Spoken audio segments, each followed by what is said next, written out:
Hey VanLife family, it's time for another Tuesday Q&A.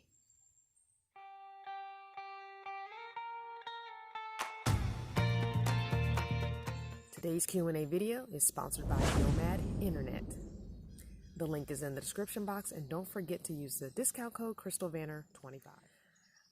So pardon my voice. This camp out has had me yelling and laughing and being by campfire smoke for 3 nights in a row. So my voice is gone.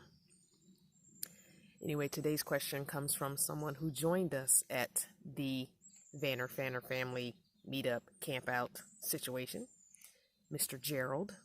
I'm answering your question, okay? Gerald's question is, hello Crystal, my question is, when you travel throughout the country, what navigation do you prefer to use? And have you been anywhere and didn't have the ability to continue on your trip because you lost navigation?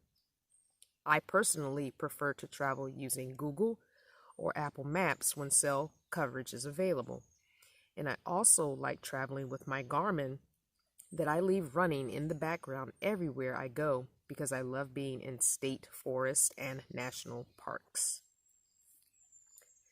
Thank you, Gerald, Mr. G, for your question. So we talked about this here, so I technically already answered this question, but I'm answering it on video for everyone else that was not here. So when I first traveled across country the first time in 2017 from Virginia to Arizona, I had my Google Maps and my Waze running on my cell phone at the same time just to compare the two, because I used to jump back and forth between the two to see which one I liked.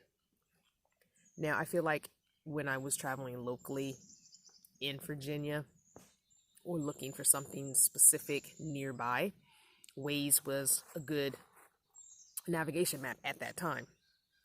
However, when I went across the country, Waze and Google Maps were extremely different with the routes they took me. Waze was always taking me further out of the way and I guess more scenic, even though I had the settings set basically the same.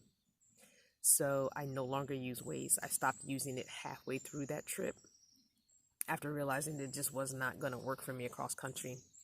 And also, I think with Waze, it would not let me at the time navigate the complete trip across country. It limited my miles, so I had to do only a couple of states over and then, re-navigate. That was another issue that I was having.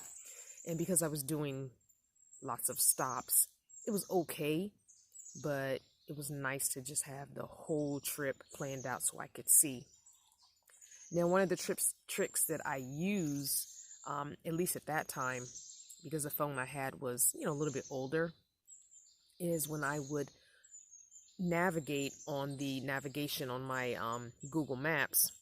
If you go to the bottom and click the bar at the bottom, it brings up a list of everything like settings and volume and all those things.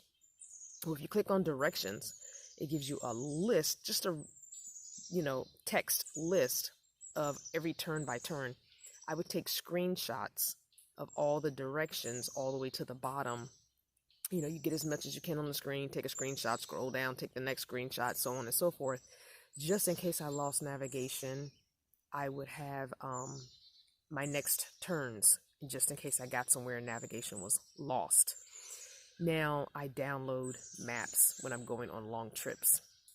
You can navigate and then download that so that if the signal gets lost, it's going to still keep navigating you because it's downloaded. And then you can delete the downloads once you're done with the trip.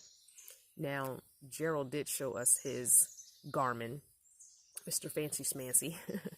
Gerald had a lot of cool gadgets, a little bit expensive gadgets. So that's a really cool thing to have if you're going to do a lot of state parks, national parks, that kind of thing.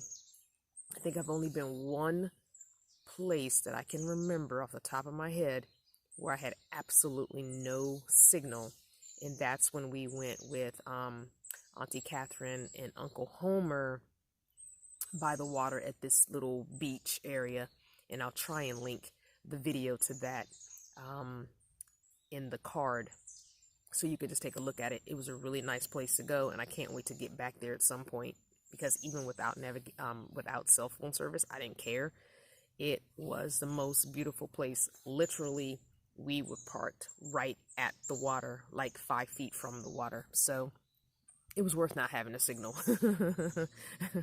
So I'll just know when I plan to go there, I will have a stockpile of videos already recorded and ready to be released on the channel, because I will want to stay there for at least a week the next time we go. So Gerald, I hope that answers your question. Thank you very much for coming to the VFF family meetup and camp out. I want to thank everyone who came. Some people, this was their maiden voyage. Some had rigs that were just done up and ready to hit the road and go. We had some full-timers. We had weekend warriors. We even had a beautiful woman who rented a minivan to come out here. Tent campers. We had a great time. I'm hoping to be able to pull this off one more time before it gets too cold. But fingers crossed, I'll let you guys know as things start progressing in that area, whether or not it's going to happen. Thanks for watching another video from start to finish without skipping, and watching as many of the ads as you possibly can. I hope you're being good to yourself, and whatever it is you're doing, you're having fun. I'll see you next time. This video was sponsored by Nomad Internet. Get a discount by using HelloCrystalVanner 25, and a special thank you to all my channel partners.